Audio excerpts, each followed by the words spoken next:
எல்லா விதத்திலும் நமக்கு ஒப்பானவராய் வந்த ஆண்டவராகிய இயேசு கிறிஸ்துவின் நாமத்தில் உங்கள் யாவருக்கும் என் அன்பின் வாழ்த்துக்கள். இந்த நாள் தியானத்தின் தலைப்பு தீபாவளி ஸ்வீட்ஸ். வாசிக்க வேண்டிய பகுதி 1 கொரிந்தியர் 8ஆம் அத்தியாயம் முதல் 13 வசனங்கள். விக்கிரகங்களுக்கு படைக்கப்பட்டவைகளை குறித்த அறிவு உண்டு என்று நாம் நல்லா தெரியும். அறிவு இருமாப்பை உண்டாக்கும், அன்போ பக்தி விருத்தியை உண்டாக்கும். ஒருவன் தான் ஏதேனும் ஒன்றை அறிந்தவன் என்று எண்ணிக்கொள்வானானால் ஒன்றையும் அறிய வேண்டிய விதமாய் அவன் இன்னும் அறியவில்லை. தேவனில் அன்பு கூறுகிறவன் எவனோ அவன் தேவனால் அறியப்பட்டிருக்கிறான். விக்கிரகங்களுக்கு படைக்கப்பட்டவைகளை புசிக்கிற காரியத்தை பற்றி உலகத்திலே விக்கிரகமானது ஒன்றுமில்லை, ஒருவரே அன்றி வேறொரு தேவன் இல்லை என்று அறிந்திருக்கிறோம். வானத்திலேயும் பூமியிலேயும் தேவர்கள் எனப்படுகிறவர்கள் உண்டு. இப்படி அநேக தேவர்களும் அநேக கர்த்தாக்களும் உண்டாயிருந்தாலும் பிதாவாகிய ஒரே தேவன் நமக்கு உண்டு. அவராலே சகலமும் உண்டாயிருக்கிறது, அவருக்கென்று நாமும் உண்டாயிருக்கிறோம். இயேசு கிறிஸ்து என்னும் ஒரே கர்த்தரும் நமக்கு உண்டு. அவர் மூலமாய் சகலமும் உண்டாயிருக்கிறது, அவர் மூலமாய் நாமும் உண்டாயிருக்கிறோம். ஆகிலும் இந்த அறிவு எல்லாரிடத்திலும் இல்லை. சிலர் இன்றைய வரைக்கும் விக்கிரகத்தை ஒரு பொருள் என்று எண்ணி விக்கிரகத்துக்கு படைக்கப்பட்டதை புசிக்கிறார்கள். அவர்களுடைய மனசாட்சி பலவீனமாய் இருப்பதால் அசுசிப்படுகிறது. போஜனமானது நம்மை தேவனுக்கு உகர்ந்தவர்களாக்க மாட்டாது. என்னத்தினாலெனில் புசிப்பதினால் நமக்கு ஒரு மேன்மையும் இல்லை, புசியாதிருப்பதனால் நமக்கு ஒரு குறைவும் இல்லை. ஆகிலும் இதை குறித்து உங்களுக்கு உண்டாயிருக்கிற அதிகாரம் எவ்விதத்திலும் பலவீனருக்கு தடுக்கலாயிராதபடி பாருங்கள். எப்படி எனில், அறிவுள்ளவனாகிய உன்னை விக்கிரக கோவிலிலே பந்தி இருக்க ஒருவன் கண்டால் பலவீனனாயிருக்கிற அவனுடைய மனசாட்சி விக்கிரகங்களுக்கு படைக்கப்பட்டவைகளை புசிப்பதற்கு துணிவு கொள்ளும் அல்லவா? பலவீனம் உள்ள சகோதரன் உன் அறிவு நிமித்தம் கெட்டு போகலாமா? அவனுக்காக கிறிஸ்து மரித்தாரே. இப்படி சகோதரருக்கு விரோதமாய் பாவம் செய்து பலவீனம் உள்ள அவர்களுடைய மனசாட்சியை புண்படுத்துகிறதுனாலே நீங்கள் கிறிஸ்துவுக்கு விரோதமாய் பாவம் செய்கிறீர்கள். ஆதலால் போஜனம் என் சகோதரனுக்கு இடரல் உண்டாக்கினால் நான் என் சகோதரனுக்கு இடரல் உண்டாக்காதபடிக்கு என்றைக்கும் மாம்சம் புசியாதிருப்பேன். இன்றைய மனன வசனம் 1 கொரிந்தியர் 10:31. நீங்கள் உண்டாலும் குடித்தாலும் எதை செய்தாலும் கடவுளுடைய மாட்சிக்காகவே செய்யுங்கள். Whatever you eat or drink or whatever you do, you must do all for the glory of God. இந்தியாவெங்கும் கோலாகோலமாய் Deepavali கொண்டாடப்படும் காலம் இது. கிறிஸ்தவராகிய நாம் நமது பிறந்த நாள் விழாக்கள் மற்றும் கிறிஸ்துமஸ் விருந்துகளில் இந்து நண்பர்கள் கலந்து கொள்ள வேண்டும் என்று விரும்புகிறோம். அவர்களும் கலந்து கொண்டு நாம் கடவுளுக்கு நன்றி செலுத்தி விட்டு பருமாறும் உணவை உண்கின்றனர்.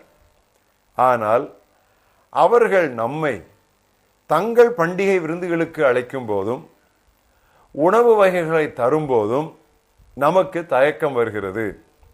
அது அவர்களை புண்படுத்துகிறது.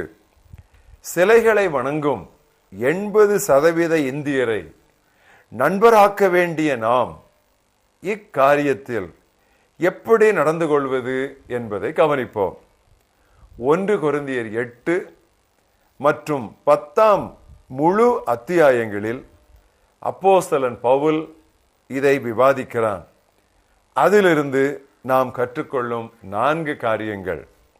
1, சரியாய் சொன்னால் சிலையானது ஒன்றுமில்லை. அதைத்தான் 1 கொரிந்தியர் 8:4 வாசித்தோம். அது ஏசாயா 37ஆம் அத்தியாயம் 19ஆம் வசனத்திலே சொல்லப்பட்டிருக்கிறது. அவர்களுடைய தேவர்களை நெருப்பில் போட்டுவிட்டது மெய்தான், அவைகள் தேவர்கள் அல்லவே, மனுஷர் கைவேலையான மரமும் கல்லும் தானே. ஆகையால் அவைகளை நீர்த்தூளி ஆக்கினார்கள். எனவே சிலைகளுக்கு படைக்கப்படும் எந்த ஆகாரமும் கரைப்பட்டு போவதில்லை. ஆயினும் ஆகாரமானது சிலைகளுக்கு படைக்கப்படும் போது அது புனிதமடைகிறது என்பது சிலை வணக்கத்தாரின் நம்பிக்கை. ஆகவே இக்கண்ணோட்டத்தில் படைக்கப்பட்ட ஆகாரத்தை கொடுத்தால் நாம் அதை ஏற்றுக்கொள்ள முடியாததுதான். அதைத்தான் 1 கொரிந்தியர் 10:20-21 வாசிக்கிறோம். அஞ்ஞானிகள் பலியிடுகிறவைகளை தேவனுக்கு அல்ல, பேய்களுக்கே பலியிடுகிறார்கள் என்று சொல்லுகிறேன். நீங்கள் பேய்களோடு ஐக்கியமாயிருக்க எனக்கு மனதில்லை. நீங்கள் கர்த்தருடைய பாத்திரத்திலும் பேய்களுடைய பாத்திரத்திலும் பானம் பண்ணக்கூடாதே. நீங்கள் கர்த்தருடைய போஜன பந்திக்கும் பேய்களுடைய போஜன பந்திக்கும் பங்குள்ளவர்களாய் இருக்கக்கூடாதே. ஆனால் அவர்கள் கொடுக்கிற பதார்த்தங்களை புன்முறுவலுடன் பண்புடன் வாங்க மறுத்து விடலாம். ஆனால் அவர்கள் இன்னும் வற்புறுத்தினால் அதை வாங்கி கொண்டு வறியவர் எவருக்கேனும் கொடுத்து விடலாம். இரண்டாவது, சிலை வழிபாட்டு கோவிலுக்குள் ஆகாரம் வழங்கப்பட்டால் அதை நாம் சாப்பிட முடியாது. 3, சிலை வணக்கக்காரரின் இல்ல விருந்துகளுக்கு நாம் அழைக்கப்பட்டால் அங்கு ஒன்றையும் விசாரிக்காமல் சாப்பிடலாம். 1 கொரிந்தியர் 10:27. அவிசுவாசிகளில் ஒருவன் உங்களை விருந்துக்கு அழைக்கும் போது போக உங்களுக்கு மனதிருந்தால் மனசாட்சி நிமித்தம் ஒன்றையும் விசாரியாமல் உங்களுக்கு முன் வைக்கப்படுகிற எதையும் புசியுங்கள். 4, கடைகளில் விற்கப்படுவதையும் ஒன்றும் நினைக்காமல் சாப்பிடலாம். 1 கொரிந்தியர் 10:25-26. கடையிலே விற்கப்படுகிற எதையும் வாங்கி புசியுங்கள். மனசாட்சி நிமித்தம் நீங்கள் ஒன்றையும் விசாரிக்க வேண்டியதில்லை. பூமியும் அது நிறைவும் கர்த்தருடையவை. மிருகங்கள், பறவைகள், செடி கொடிகள், மரங்கள் இவை யாவும் படைப்பாளராகிய நமது கடவுளுக்கு சொந்தமானவை. நாம் அவருக்கு சொந்தமானவர்களானதால் இவையாவும் நாம் அனுபவிக்கவே. இவையெல்லாம் இன்று வாசித்த வேத பகுதியில் உள்ளது போல, நாம் மனப்பாடம் பண்ணினது போல, திருவசனத்தினாலும் துதி ஜபத்தினாலும் அவை தூய்மையாக்கப்படும். 1 தீமோத்தேயு 4:4-5 எடுத்து வாசியுங்க. எனினும் இந்த 2 அத்தியாயங்களிலும் 1 கொரிந்தியர் 8 மற்றும் 10 அத்தியாயங்களில், ரோமர் 14 அத்தியாயத்திலும் கற்பிப்பது என்னவென்றால், இறை சத்தியத்தின் அறிவும் கிறிஸ்துவுக்குள் நமக்கு இருக்கும் விடுதலையும் நமது சகோதர சகோதரிகளின் பலவீன மனசாட்சியை புண்படுத்தாமலும் அவர்களுக்கு தடைக்கல்லாயிராமலும் பார்த்து கொள்ள வேண்டியது நமது பொறுப்பு. நமது சகோதரன் இடறிப் போவதற்கு நாம் காரணமாயிருந்தால் அது பாவமாகிறது. நமது இந்திய சகோதர சகோதரிகளை இனிப்பான இயேசுவிடம் கொண்டு வர திருமறையின் வரம்பிற்குள் நம்மால் இயன்ற அத்தனையையும் நாம் செய்ய வேண்டும். மதுரையை சேர்ந்த வே. சந்தியாகு ஐயர் அவர்கள் அழகாக பாடினார்கள். இந்து தேச மது சிரோமணிகளை விந்தையொளிக்குள் வரவழைப்போம், சுந்தர குணங்கள் அடைந்து அறிவில் உயர்ந்து நிர்பந்தங்கள் தீர்ந்து சீரந்து இலங்கிட. இதுவே நம்முடைய வாஞ்சையாயிருக்கட்டும். நீங்கள் உண்டாலும் குடித்தாலும் எதை செய்தாலும் கடவுளுடைய மாட்சிக்காகவே செய்யுங்கள்.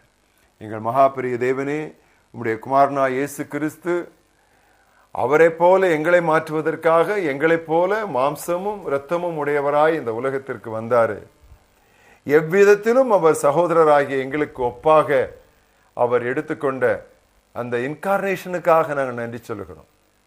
கர்த்தாவே, எங்களுடைய இந்திய சகோதர சகோதரிகளுக்காக ஆண்டவரே, நாங்கள் எங்களால் இயன்ற அத்தனையும் உடைய வசன வரம்பிற்குள்ளே செய்து அவர்களை புண்படுத்தாமல் இருந்து கொண்டு அதே வேளையிலே சத்தியத்திற்கும் நாங்கள் சாட்சியாக நிற்க கர்த்தர் எங்களுக்கு உதவி செய்ய வேண்டும் என்று நாங்கள் ஜெபிக்கிறோம். கர்த்தாவே, நாங்கள் எவ்வளவுதான் கவனமாக இருந்தாலும் பகையும் விரோதத்தையும் நாங்கள் ஒட்டுமொத்தமாக நாங்கள் அகற்றிவிட முடியாது, தவிர்த்து விட முடியாது. ஆனாலும் எங்களுடைய அறிவீனத்தினாலே மதியீனத்தினாலே நாங்கள் போதுமான அளவு யோசனையோடு நடந்து கொள்ளாததினாலே புத்தியீனத்தினாலே கர்த்தாவே, நாங்கள் எந்த ஒரு சகோதரனையும் சகோதரியையும் எங்களுடைய இந்து நண்பர்களையும் மற்றவர்களையும் நாங்கள் இழந்துவிடக்கூடாது. ஆண்டவரே, மிகவும் ஞானமாய் நடந்து கொள்ள உதவி செய்யும். வெறும் அறிவு இருமாப்பை உண்டாக்கும், அன்போ பக்தி விருத்தியை உண்டாக்கும் என்று வாசித்தோமே, அதுவே எங்களுடைய வாழ்க்கையின் கோட்பாடாக இருக்கட்டும். நீர் எங்களுக்காக உம்முடைய குமாரனை தத்தம் செய்து 33.5 ஆண்டுகள் அவர் எங்களோடு கூட வாழ்ந்து பாவத்தை வெறுத்தாலும் பாவிகளை நேசித்து பாவிகளின் சிநேகிதராக இருந்தாரே, அதுவே எங்களுடைய வாழ்க்கையின் முறையாக அமையட்டும். இயேசு கிறிஸ்துவின் நாமத்தில் இந்த ஜெபத்தை ஏறெடுக்கிறோம். எங்கள் ஜீவனுள்ள பிதாவே, ஆமென்.